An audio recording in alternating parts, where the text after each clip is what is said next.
네, 이용주 뉴스캐스터와 함께합니다. 어서 오세요. 안녕하세요. 어떤 이슈인가요?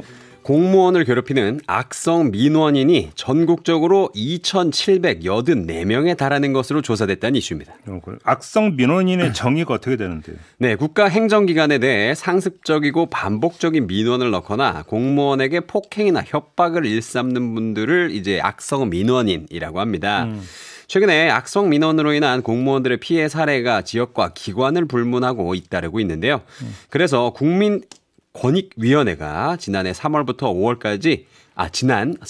5월까지 전국의 중앙행정기관과 지방자치단체 등 총 9곳을 대상으로 악성 민원인 실태 조사를 했는데요.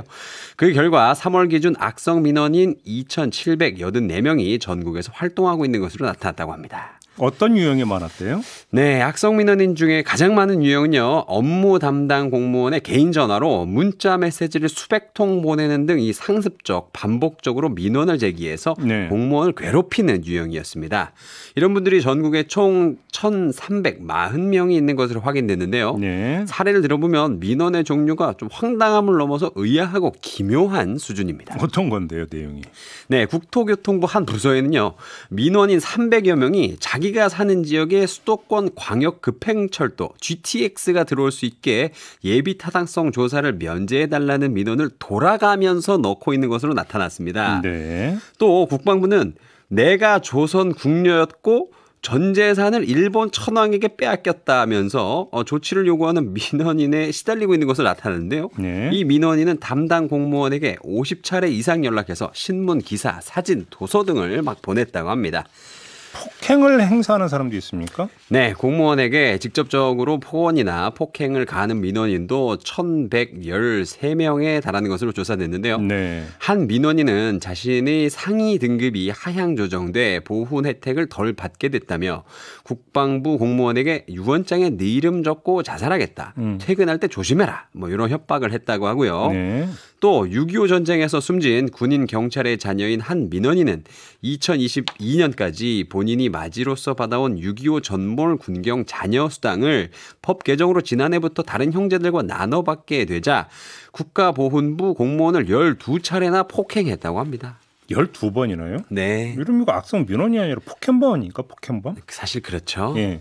그리고 또 이 담당 공무원의 실명을 인터넷에 공개하고 다른 사람들에게 항의 전화를 넣어달라고 독려하는 이른바 좌표 찍기를 하는 민원인도 182명 포착됐습니다. 그리고 또 다른 80명은요. 정보 공개 청구 제도를 악용해서 공무원들에게 수백에서 수천 건의 정보 공개 청구를 넣고 있는 것으로 조사됐는데요. 교도소에 수감 중인 한 재소자는 자신의 가석방이 불허되자 법무부를 상대로 정보 공개 청구만 1,000차례 넘게 했다고 합니다. 이런 민원인을 상대하는 공무원들의 고충이 클 것 같습니다. 네, 요즘 이러한 악성 민원으로 공무원들이 정신적 피해를 호소하거나 극단적 선택까지 내몰리는 사례가 잇따르고 있습니다. 지난 4월에 경기 김포시 소속 9급 공무원 A씨가 도로 포트홀 보수 공사로 인한 차량 정체로 항의성 민원에 시달렸던 일이 있었는데요. 온라인 카페에는 공사를 승인한 주무관이 A씨라면서 그의 실명과 소속 부서, 직통 전화번호 등 신상 정보가 공개됐습니다. 이런 악성 민원에 시달리는 A씨 결국 극단적 선택을 했습니다.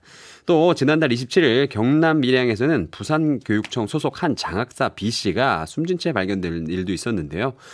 B씨는 부산 한 학교에서 시행 중이던 내부형 교장 공모제 재지정이 불발된 뒤에 관련 민원에 많이 시달린 것으로 알려졌습니다. 대책도 나왔습니까 혹시? 네, 그래서 일선 지자체와 교육청 학교가 이 악성 민원 예방 차원에서 공무원 이름, 직함, 사진 등을 잇따라 비공개로 전환하고 있습니다. 그간 민원인 편의를 위해서 이 담당 업무와 함께 제공되었던 직원 정보를 민원인에게 공개하지 않기로 한 것인데요. 다만 이러한 조치를 두고 일각에서는 공무원 이름 비공개 조치가 이른바 열린 행정에 역행하는 처사라는 지적도 나오고 있습니다. 그러니까요. 자, 여기서 제가 좀 짚고 싶은 부분이 있는데 아까 악성 민원인 그 정의 가운데 하나가 상습적 반복적으로 민원을 넣는 경우라고 했잖아요. 근데 반복적으로 민원을 안 넣을 수 없는 경우도 있어요. 예를 들어서 정당한 민원을 넣었는데도 불구하고 대꾸도 없고 조치도 취하지 않으면 반복적으로 민원을 넣어야 되는 거 아닙니까? 맞죠. 당연히. 예. 그러니까 이런 어떤 정상적이고 정당한 민원까지 공무원들의 관점에서 악성 민원으로 분류를 해버리는 것은 문제가 있을 수 있다. 비올 때 폐수 버리지는 말라. 네. 이런 말씀을 좀 하나를 드리고 싶은 게 있고요. 또 한 가지는 조금 전에 이제 말씀을 하시면서 뭐 예를 들어서 공무원들이 이거를 네. 개인정보를 차단하고 있다, 네. 가리고 있다 이런 얘기를 했잖아요. 비공개 처리하고 있습니다. 민원 넣어분들 중에 이제 이런 얘기를 하는 경우가 있어요. 어떤 뭐 정당한 어떤 민원이나 뭔가를 문의하기 위해서 전화를 하거나 찾아가는데 아 우리 부서니까 다른데 알아보세요. 아 돌리기. 예. 계속 돌리는. 네네. 그러면 이런 그 행태가 없어지지 않은 상태에서 담당 공무원의 신원을 공개를 안 하면 이런 행태는 더 심해지겠습니까? 해소가 되겠습니까? 더 심해지겠죠. 그렇죠. 예. 그런 점에서 볼 때 일방적으로 몰아갈 성질의 문제는 아니다. 악성 민원 부분에 대해서 분명히 근절을 해야 되지만 그렇지 않은 격과 그러니까 섞어버리면서 혹시라도 공무원들의 관점에서는 편의주의를 지향하려고 한다면 그것도 문제가 될 수 있다. 이 점도 함께 제기를 해야 될 것 같습니다. 예. 자, 오늘 이렇게 마무리하죠. 이용주 캐스터와 함께했습니다. 수고하셨어요. 감사합니다.